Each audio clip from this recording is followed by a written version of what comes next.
Tip 353. The wet sheet pack.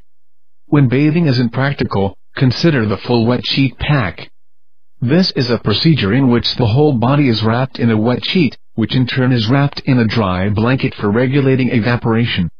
The blanket should be spread on the bed with its edges hanging over the edge of the bed. The upper end should be about 8 inches from the head of the bed. Then spread a linen sheet wrung out in cold water over the blanket so that its end is slightly below the upper end of the blanket. The patient should lie on the bed sheet with his shoulders about 3 inches below the upper edge.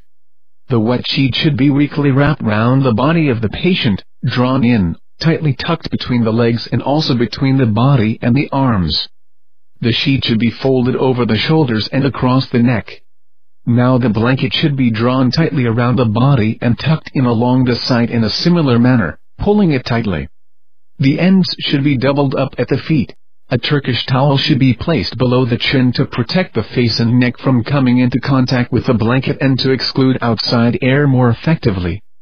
The head should be covered with a wet cloth so that the scalp remains cold. The feet should be kept warm during the entire treatment. If the patient's feet are cold, place hot water bottles near them to hasten reaction. The pack is administered for half an hour to 1 hour till the patient begins to perspire profusely. He may be given cold or hot water to drink. This pack is useful in cases of fever, especially in typhoid and continued fevers, and benefits those suffering from insomnia, epilepsy and infantile convulsions. It is useful in relieving chronic cold and bronchitis and helps in the treatment of rheumatism and obesity.